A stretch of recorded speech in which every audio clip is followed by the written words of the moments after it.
but some of them, my more recent ones, oh, Not ready? No. it's like,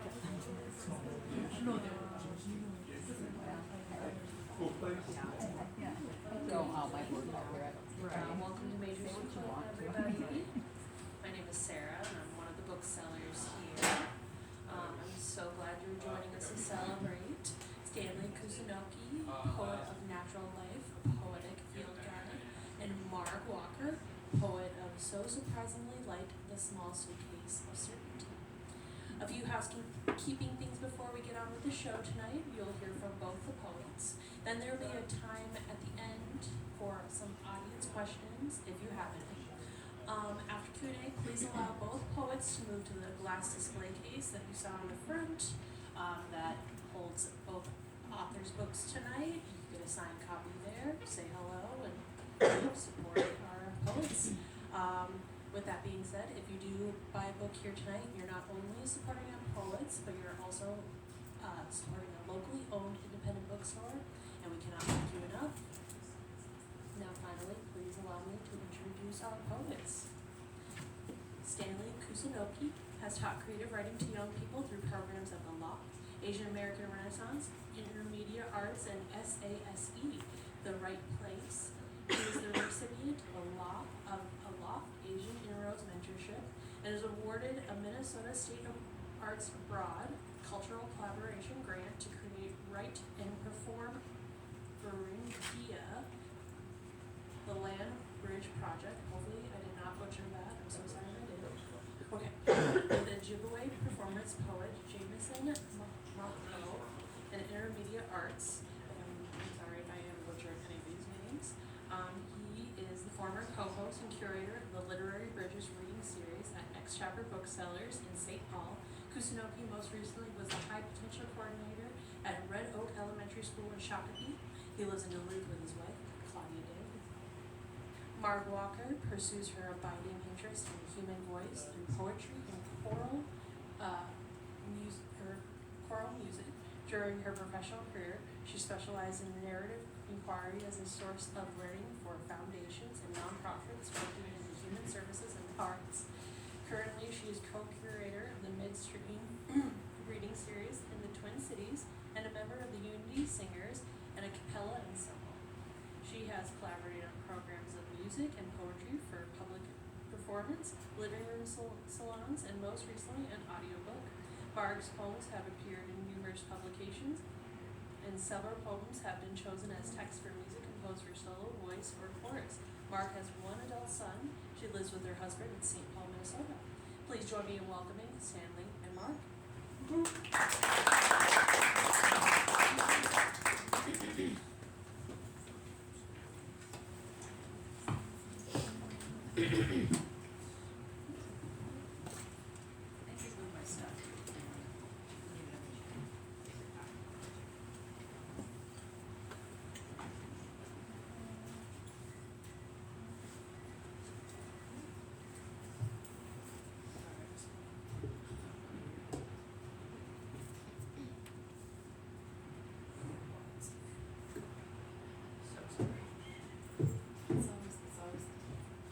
It's something. It's technology. AI. Okay. Support the arts. Yeah. Yes. I don't know how well this is going to pick up, but I can probably project okay. I'm not even sure it's sticking. Yeah. Is she going to put her poems to and turn it in?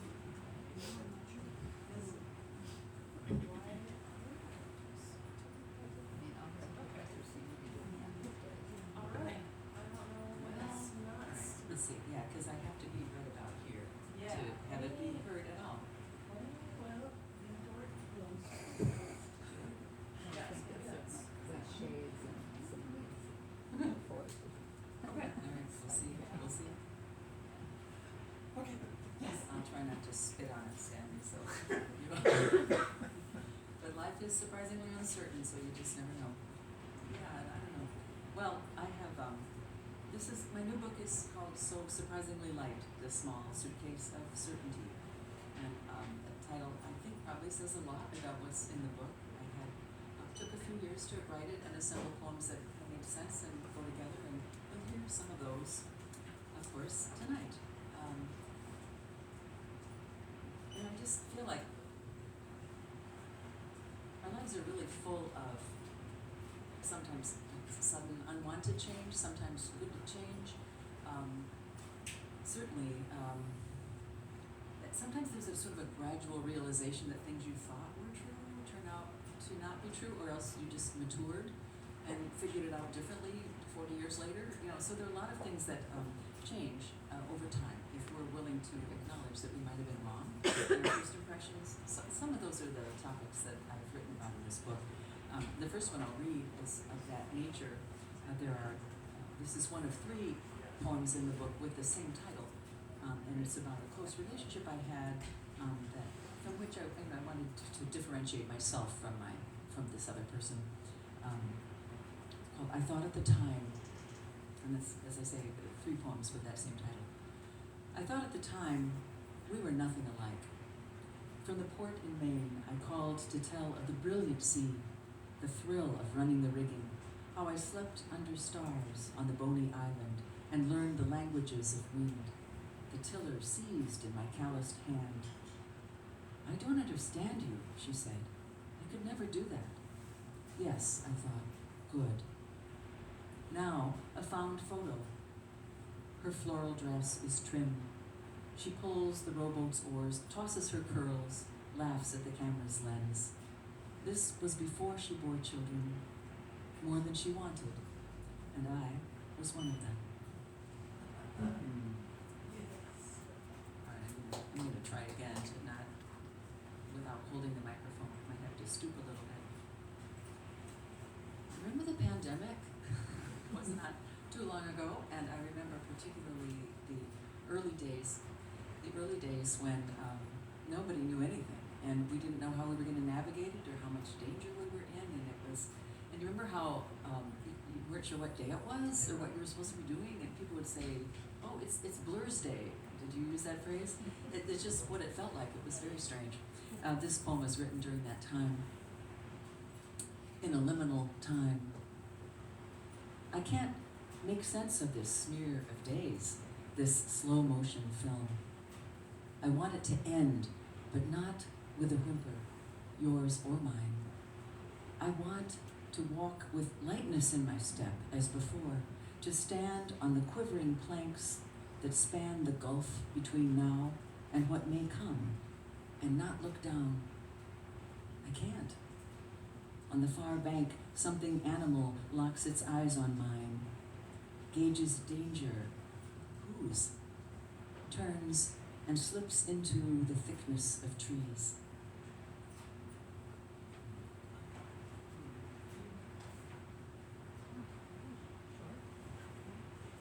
Rich, there's a chair up front. If you want, 2 or 3 available. Yeah, that's right. Oh, that could be better. Yeah, okay, all right. Several of the poems in this book are set in the natural world, which I think of as a good companion for us as we walk through life. This one emerged out of a dream I had about someone who had died. Anyway, the arms of the world. In a field of gold, the afternoon glow, beneath the high-flung blue of summer, with you I walk again. Drink in the sun, the scent of grass, winds rush, insects hum, at play in the arms of the world. And glancing up into the fathoms, see, to my amazement, the secret contents of the sky disclosed, untold chandeliers of stars, impossible by day, a riddle of silver sparks hung in pale blue. And turn to speak, but you are nowhere in the sunlit field.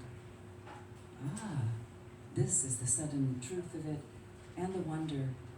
All is present.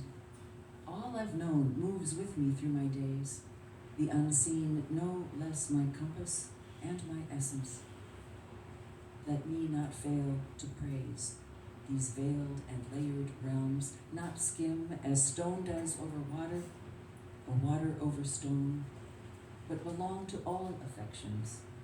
The stone, the water, the impossible stars, the field, this sun, and you, though you're not here, with me in each astonishment.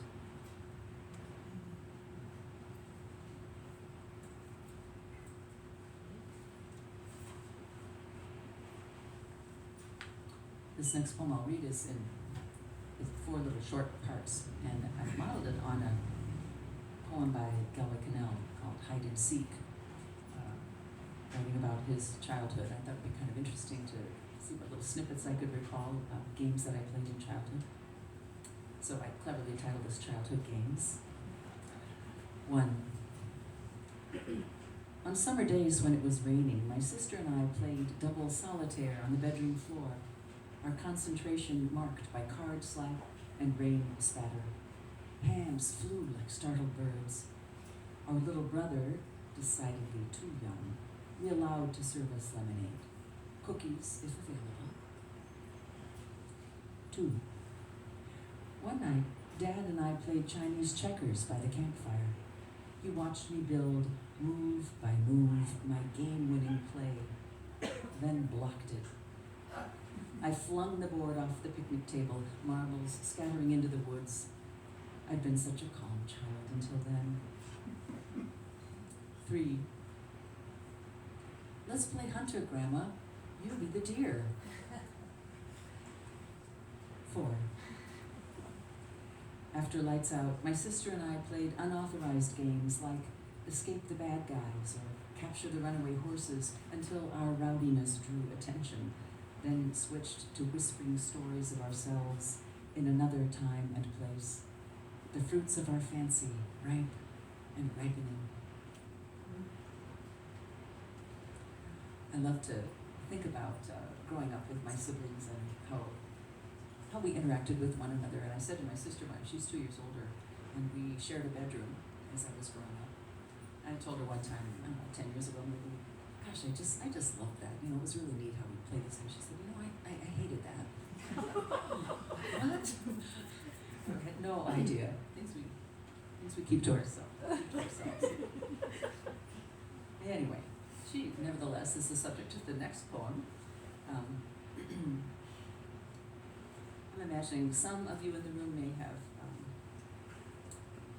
experienced some of what this poem describes. I think often we navigate uncertainties and loss by relying on people that care for us or care about us. We rely on our relationships, and several poems in this book talk about that dynamic, how we get through hard times and change. This is a prose poem. Did I already say that? Yeah. My sister is the patron saint of happy hour because she has remembered the corkscrew and hands me a styrofoam cup of Cabernet from where she slumps against the wall of our mother's now empty apartment. We've hauled the garbage to the dumpster, the final load of donated furniture to the freight elevator, the last fragments of her privacy to the small room across campus where now she sleeps. We'd like to sleep. Instead, we sprawl on the carpet, lift our cups in a feeble toast. We've been working all day and there's nothing to show for it, but what's missing? Mom is cross with us because she is no longer in charge. She thinks we are. Our brothers, absent, think we are heroic, well suited to manage the practical matters of what doctors predict will be a precipitous decline. It benefits them to think this. It steadies us too, to believe we can muscle our way through. But we're beginning to see. We are wet clay thrown on a potter's wheel to be spun, shaped, and fired into a vessel strong enough to carry water for a long time. My sister passes the bottle to me. You know what, she says, precipitous decline would be a great name for a heavy metal band. We sputter, laughing, then crying too. You might call it helpless laughter. You might say we dissolve in laughter.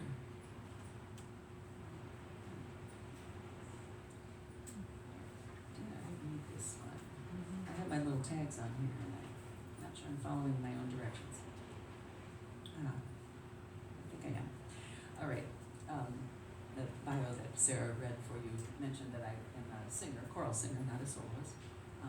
And that's been true for me all my life. And some of the, I think that music and poetry are such close cousins, and I don't know for others of you in the room who are writers whether you do this, but I cannot write a poem without reading it constantly aloud to myself, yeah? Just to hear what the sound of the words is. Part of that is cadence and rhythm, and part of it is just what the words sound like and what they evoke just by what vowel they use. I mean, it's fascinating to me, and it's also just kind of a natural second language, I think, because of my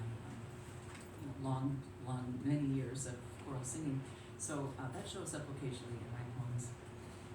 And this one is really dedicated to that whole thing of singing. It's called When Women Sing.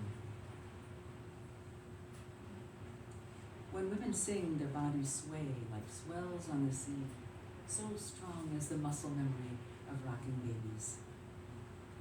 When women sing in a choir, they sometimes look away from the director, seeking unison in each other's faces, for there is no sanctuary so strong as voices joined in song's endeavor. You may be wondering about their sartorial tendencies.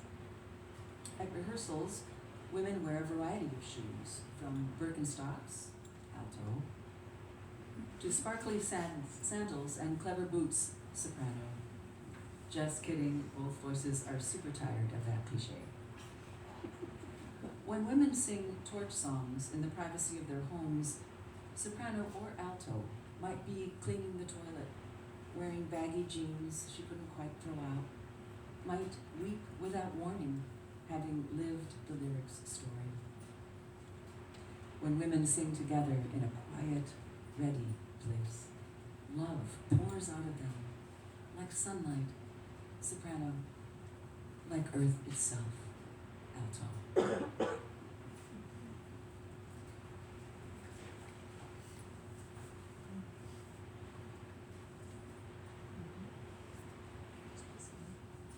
I've been thinking a lot about friendships lately and how varied are the people that I share my home with and food with and whose homes I share.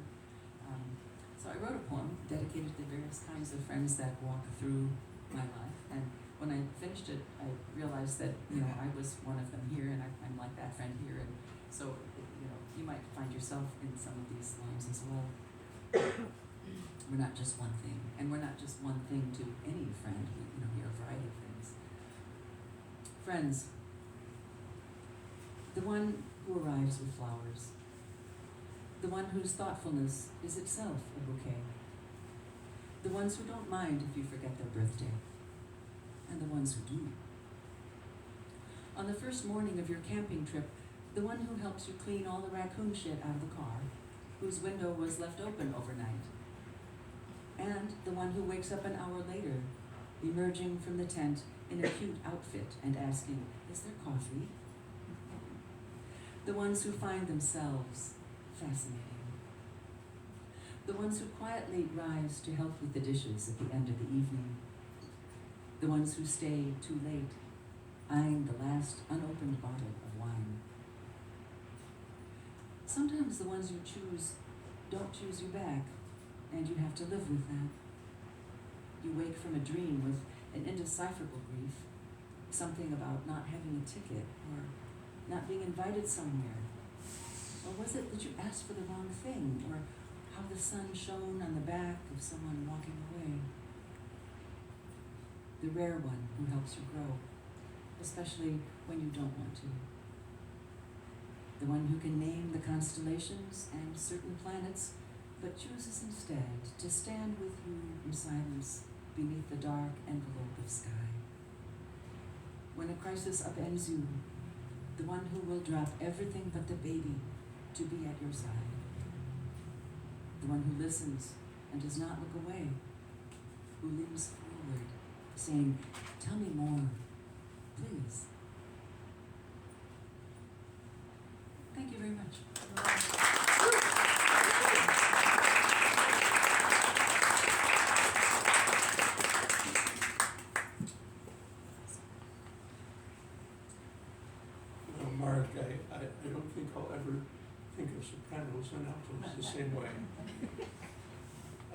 So my new book is Natural Life, and I want to give a shout out to Martin Stillman, who's our publisher, and has done really, really great work, and he's taken a little bit of a chance with me.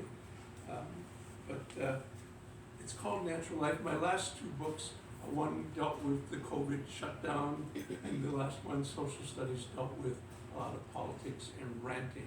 And I said, you know, Stan, you haven't done a lot of writing about the natural life that you used to like to do. So, natural life, but I have divided it into sections for fauna, earth and sky, and Homo sapiens, so I do get to rant a bit.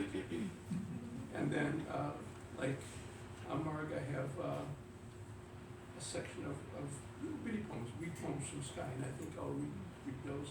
And then, like I have done before, at the end of the book, I have work from students. So if there are students out there, beware, I may grab you. The first poem in the book, and the first poem I read is, I hosted a reading series, and my co-host at the time, Donna Isaac, asked me to be in a reading, but she said, this reading has a theme, autumn leaves. And I go, okay, you're on. Autumn leaves. Autumn leaves.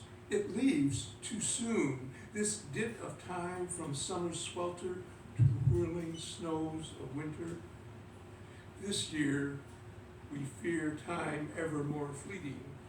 Drought, scorching sun in the west and north, new color palette, mostly brown, relieved by a few paltry hot pink tamarisk fronds.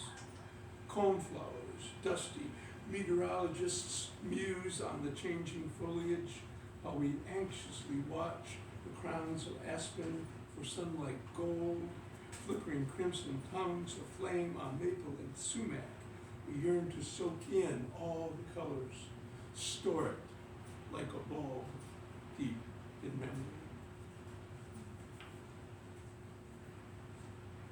And with the wacky weather, I got ahead of myself once, but this is called Sheets.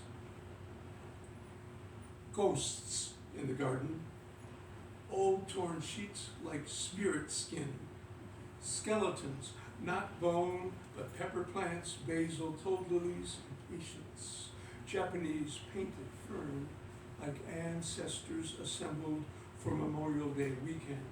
My mother Pearl, her farmhand touch, Morinobu and Kiyoshi's eye for color, Umi's hunchback presence, and me, gardener, watching the sky for frost to leave before I plant more immigrants in the established bed of wild ginger, hosta, and iris. I wonder at the unseasonable weather. These seasons in chaos attest for what can grow in a ghost prairie.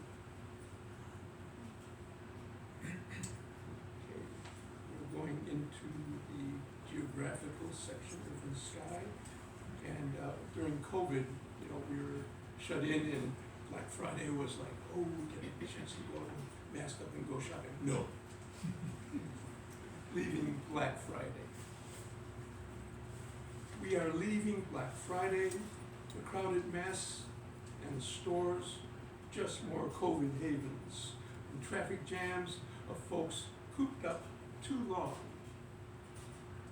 Computers put to sleep, sunny day and a car on the road, Wisconsin Highway 35, St. Croix River on the right, winding afternoon light, stubble fields gleam brass and copper as shadows grow. Aspen and birch metallic too, bare branches platinum and pewter against bottle brush background and limestone bluffs. We leave Black Friday in the rear view mirror, on the road to the meaning of the season. And I realized that I wasn't giving the second section enough shrift, so I changed a little bit, and here's another Earth and Sky one, flying to LA. The Sierra Nevada pounces at the sky as if the peaks could be altocumulus. It won't work. Roots too far down, too much history as rock to be sky material. So they are caught halfway between, heads in the clouds, feet still locked deep in rock's stories. Now we go to Homo sapiens, so I get to rant. And there's, with the way things have gotten so fuzzy, people don't understand there's a big difference between anti-Semitism and anti-Zionism. And I'll leave it at that. Dark Christmas. And poor Joseph and Mary, I put them in horrendous places. Last time I wrote about them was Aleppo during the Syrian war. And this time, guess what? They're in Gaza. Dark Christmas. There is no Christmas this year in Bethlehem. No star of wonder burning bright, but flares and tracer bullets. Even the inn is closed and boarded up. What now for the young couple? They join the ranks of people wandering the streets looking for shelter while Netanyahu out-Herods Herod. Not satisfied with infants under 3, he kills everyone in his way. What is the line between defense and terrorism, the young woman wonders. How is annihilating an entire country a defensive act? Yeah, the terrorists killed 1,200 and kidnapped 240. Okay, a very bad thing. But killing over 50,000 non-combatants in return makes a joke. An eye for an eye? Mary ponders all these things in her heart, wonders why God would become human in the midst of all this.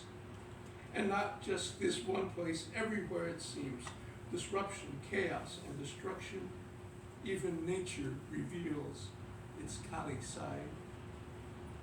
The water breaks.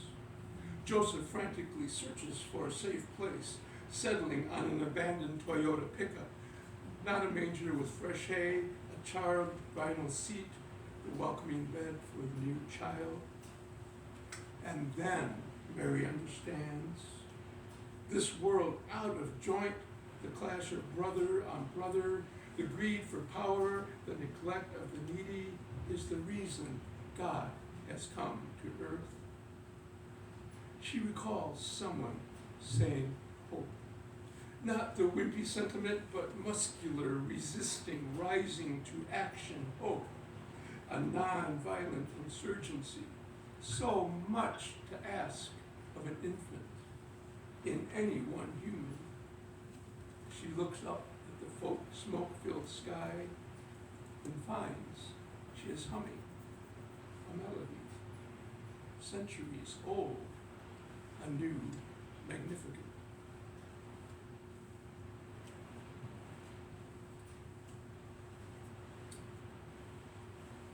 This is called Steps, and I'll just leave it at that. How many steps did it take to get here? English muffins, pepper jelly, boiled egg, bowls of berries, strong coffee. We start counting the steps from that first February afternoon. We mingled our belongings, piled into La Casa del Rio Zandro. How many steps to reading in bed at night, you interrupting, listen to this. Or me reading aloud a Joy Harjo poem. We start counting the steps from South Chicago, the UP. How many steps to singing for neighbors on the porch, and then neighbors online, live stream, Bob Dylan filtered through me, 3rd generation Japanese, boy imagining Neil Young. We start with grandfather's steps up the gangplank to a steamer heading for the land of dreams, or the steps of flight of your ancestors away from the rampages of the British Army after Culloden. How many steps to this young baby boy, 5th of the great grandchildren? his worldview? Or do we start with the steps of newly evolved walking fish, first hominid peering into the future in a new sunrise? This, unfortunately, is a true story. I was having a discussion with my not-so-young great-granddaughter now. What are the answers?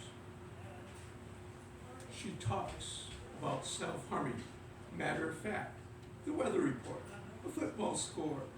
Why is it a topic of daily discourse? Taking the easy way out, we say, oh, it's all a product of the pandemic, the isolation, lack of contact. But that is only the torn corner of a snapshot. We lose the big cinematic picture. Our denial. Plenty of reason for her depression. How about how we fucked up the planet, or how we let despots ruin the world, everything with a dollar sign attached. We let small minds with gorged egos, and we let them wreck the lives of women, mess up the minds of children, and disregard all the promises we all made. This will be the first generation that has not been more successful than its forebears. The first generation to see the possibility it might not see another generation following. The first generation to understand Homo sapiens are not the dominant species. While we moan about this and that, and career politicians sit on their asses and spew their crap into an already toxic atmosphere, the world rolls on towards oblivion. She and your peers, seemingly alone, see the dark tide rolling.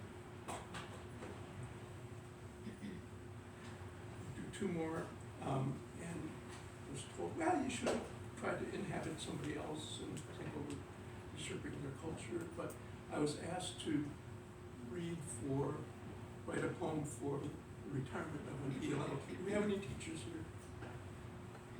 Yeah, teachers. So I was writing for this ELL teacher, and I'd seen this kid, and how could I not be this kid in this poem? So, letter to my ELL teacher. Look at this. Here I am writing English, not Spanglish, not half this, half that. Oh, my mom, these eyes would sparkle like Christmas tree. Lights all over the house to see this. When I came here, I was a real scary wuss. See, I learned kid talk too. No one to talk to. Well, my kid brother, but who wants to just talk to a second grader and nobody else? Teacher, oh, she is nice, sometimes too nice, talking to me like I am second grade, like my brother, nice, but not really getting me. So then I come to your class, everyone's shy at first, but then you really understand me, like you crossed the border checkpoint holding my hand. And so pretty soon we are laughing and singing and playing games and puzzle. How is that learning, Mommy wonders? But I know better. Every time more words come out, stick in my head like magnet. And I'll end with wee poems from Skye. We took a trip to Scotland, and one of the things that we had to do was go to Skye because I gave the great-granddaughter a book, a fiction book about a character from Skye, and she said, oh, we gotta go there. And so, wee poems from Skye. 1, time shift. The light is golden on the locust tree. The light I love for taking pictures, writing poems at 4 in the afternoon on the porch kind of light. Except here, it is 10 minutes after 9. Body's thinking it is time for bed, but the eyes say, must stay awake. Take as much as you can of this light, this time. 2, sky from Gaelic, sketh. Sketh, meaning wing, the winged dial that takes us to the sky, everywhere our eyes turn upward, a spirit, a force in the rocky earth, the heaven-pointing colors, even the locks are filled with sky. 3, sheep. Sheep here on sky amble like school kids. No rush, a vague direction, but steady on. Perhaps the reason Scotland has the rule of passage through any parcel of land. Sheep in the middle of the road, a single track, traffic jam. 4, ruined castle, Duntone. Could this be where Agatha, the good hawk, stood watch? These stones, the stones she walked, these walls where she sounded the alarm. The scenes flash like movies on the screen of the world, as big as the heavens of sky, as big as a young woman's imaginings. 5, Armadale. See through castle, open to mists, grand stairway to nothing. Facade holding only ghosts, man's ambition in ruins. In place at last. The mist descends and the mountains clutch it with their jagged teeth, wringing out the rain. We thought Minnesota summer had followed us, but Scotland returns. Thank you.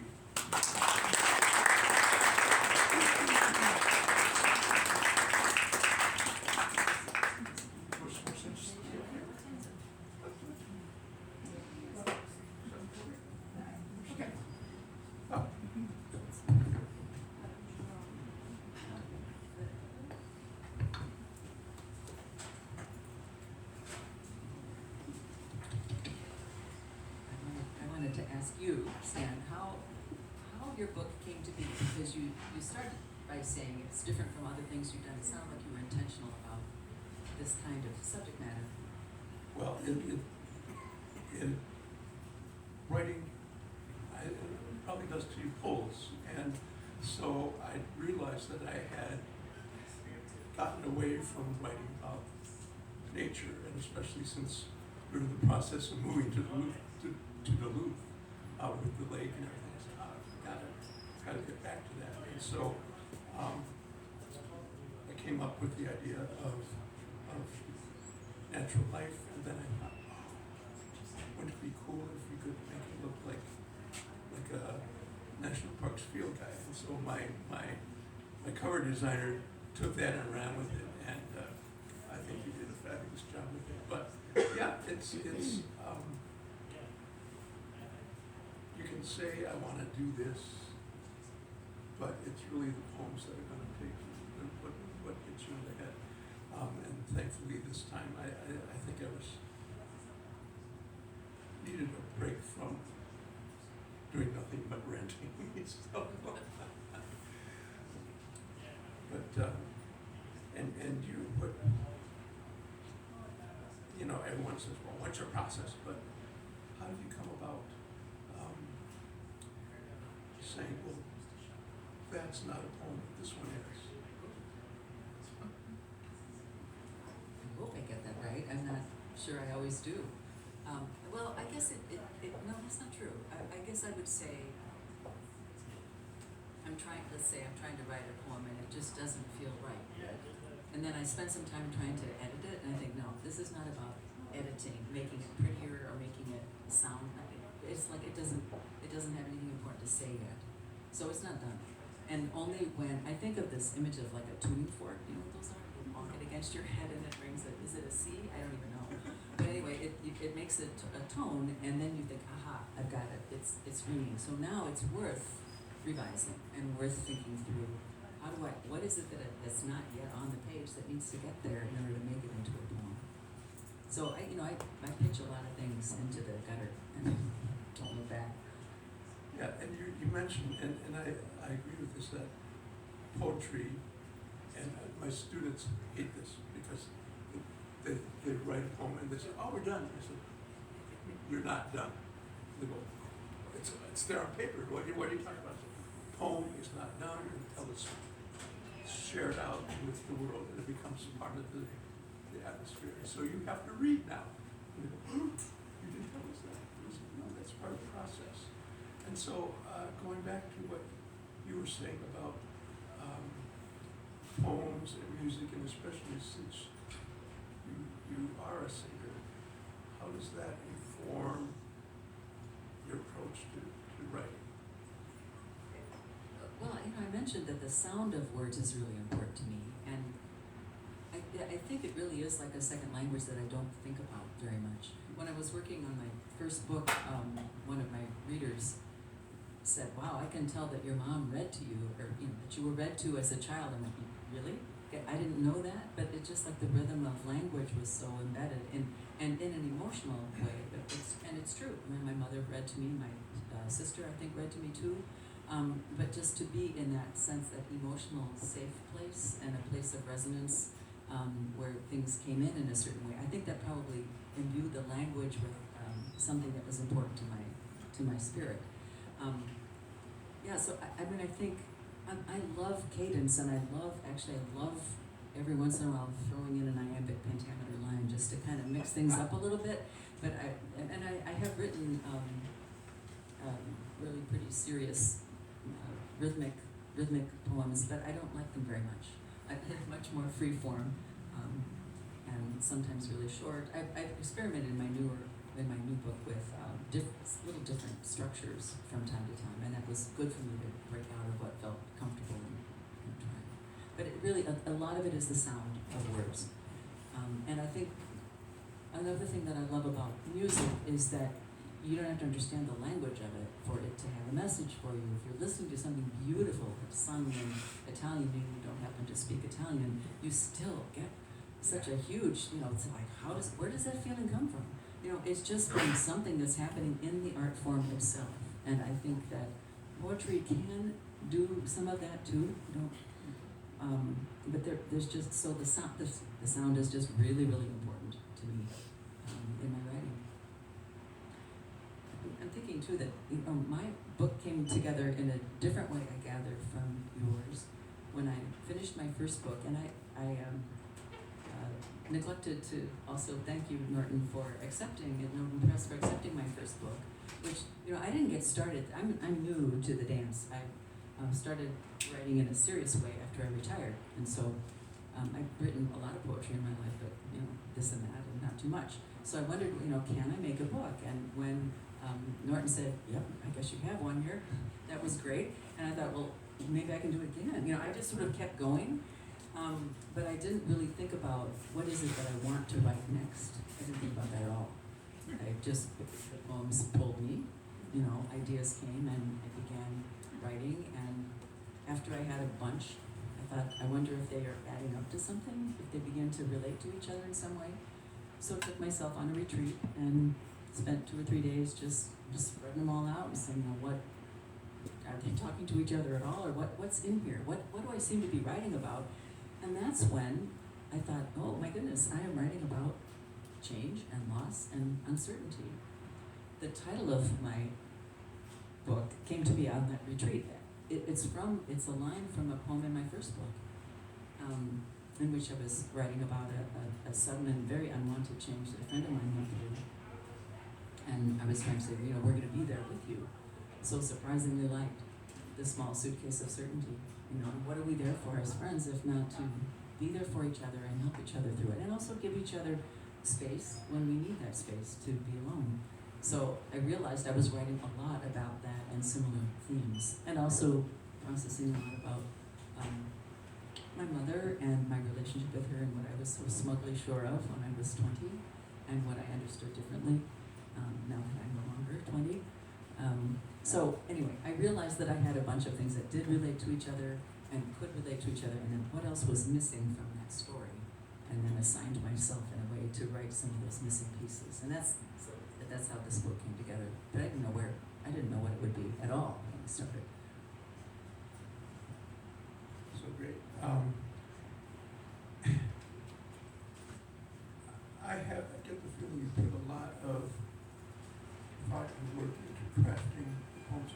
Do you ever have, this happened to me the other night, woke up at 4 in the morning and said, I got to write this down, and it came out.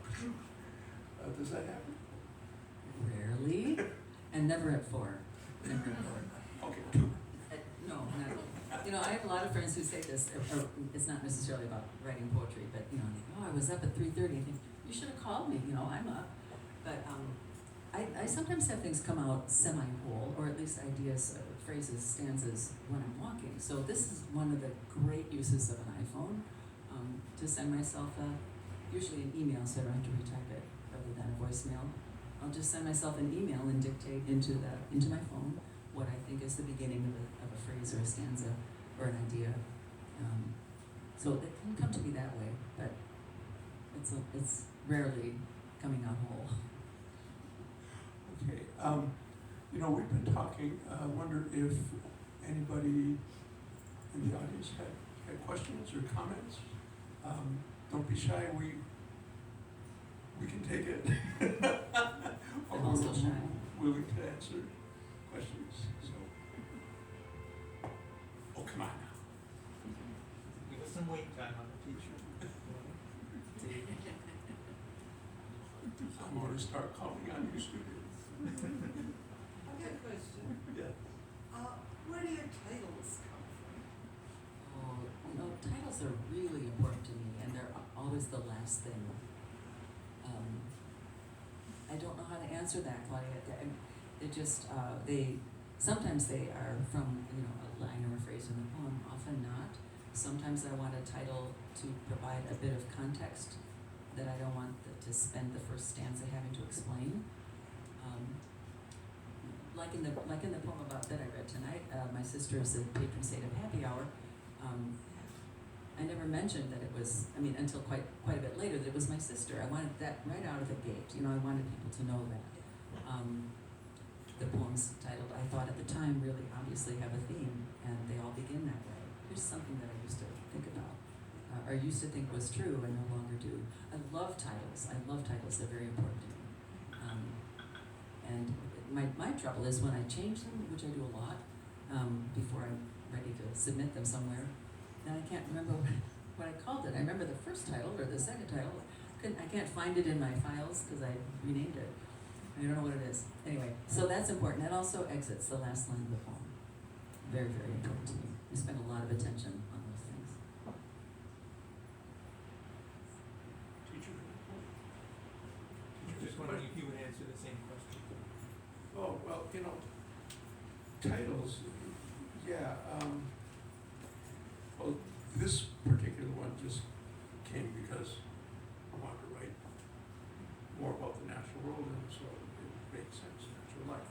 But home titles I have fun with, because sometimes you can set up expectations, and then you can give a little twist, like Autumn Leaves, you think, oh, leaves are fun, and then the leaves you say, oh, wait, what's going on with it?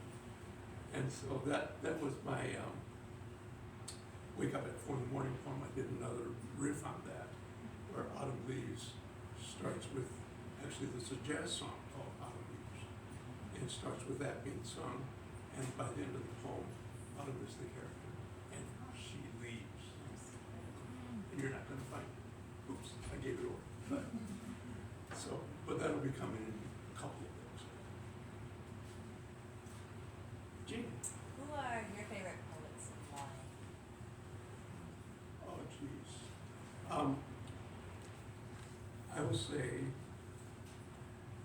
first one that comes to mind is Denise Levertov. And because I came across her fairly early, and up until then, you know, poetry was the stuff in textbooks, and it was all this rhyming, beautiful stuff. And Denise Levertov, there was a poem in this book about the bombing of Hiroshima, and I went, oh, so poetry can be this powerful voice of political action, and I should commit this guy's name to memory, but there was an article in The Guardian, and the whole premise was poetry is the new journalism.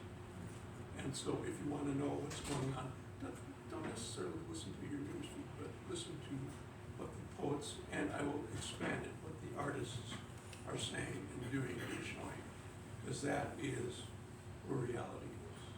And that's where real life is. And that's where things matter. And of course, the other one, especially with this book, Mary Oliver, there's a couple places where you get a feeling that I may be either channeling her or ripping her off. So, yeah.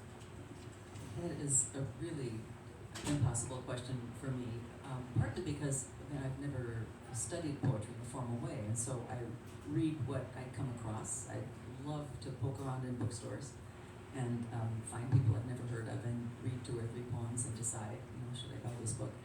I think that I'm drawn to different poets for a lot of different reasons. I love, for example, W.S. Merwin, because in reading his poems, they're just like you're lost in some sort of mystical place, and they never have punctuation, and you don't know where you're going, and it's a really wonderful, almost out-of-body experience to read him. I love Sharon Olds, who writes just really, really about very difficult things, and like as you were saying, like what, you can do that? When I read her as a very young woman, I was shocked and drawn to it.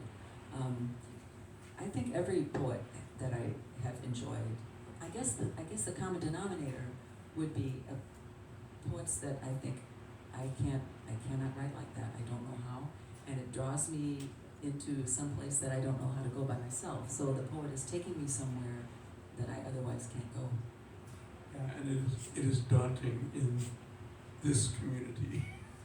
There are so many fabulous writers and poets that I go, I wish I could do that. Well, and I'm slowly learning to stay in my own lane. Yep. It's a time that calls for so much courage on the part of writers and artists and everyone. And I'm not very good at expressing that on the page. When I've tried, it has not been a pleasant surprise. It doesn't work for me. I can't do it. And I love it that other people can do it really, really well, and I want to promote their work and get behind that. So I perceive that the content for many of the poems derive from memories, and I was wondering if that was a conscious way to organize it, or whether it compelled you, and also whether it was somewhat therapeutic as well as a creative object. I think, did you hear the question about poems that in my book that derive from memory? And that, yes, some do, and some derive from dreams, which often is kind of a doorway for me into my subconscious and make me think about things differently. I think a lot of my poems derive from experiences of other people in my life, and just my compassion for what they're going through, or my curiosity about it, or the role model that they're setting for me. So it's the people around me and contemporary life calls me to attention very, very often. I think what's therapeutic, if anything, is in writing it is just when I'm wondering what's going on in my head. How do I make sense of this? And so the writing of it can get me to that place. And in that sense, absolutely therapeutic. Yeah. Yeah, and in my case, a lot of it is imagined memories, because my parents and my grandparents were all put into the camps following bombing of Pearl Harbor, the prison camps. And so they would not talk about it. And so my first thing with the loft, I was in this Asian cohort, and I said, well, what am I going to write about? And I imagined being my parents in the camps. And so I was writing all this stuff down. And of course, at the end, there was a reading, and my parents came. I was going, oh. And but I read, and they were kind of like, and my mom pulled me aside and said, well, that was good, but this part didn't exactly happen like that, let me tell you. And so what I figured out then is I became my mom's spokesperson, and she would pull me aside and said, well, did you know about your your aunt having tuberculosis? No, who did that happen? Oh, she got into the camps. And so she knew that was gonna be a seed. And so there were a lot of those. And she still, even though she's been gone almost a decade, she still talks to me quite a bit. Yeah. Yeah. Shall we let these people get on their way? I think it's probably 8 o'clock, isn't it? Something like that? It is exactly 8 o'clock. It's 8 o'clock. Good for me, thanks. But what day is it?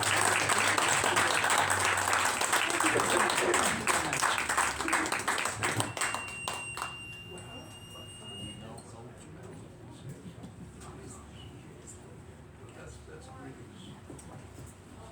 We will meet everybody at the class shortly. Yes.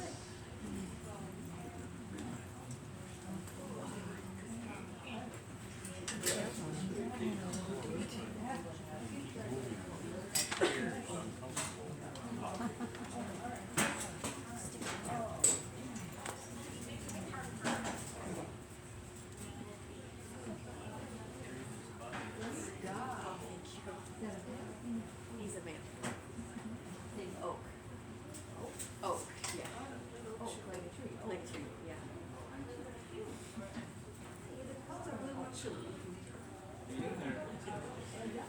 Told that it's, we're gonna have reason to keep it on the zip them up to our. I didn't know. Okay.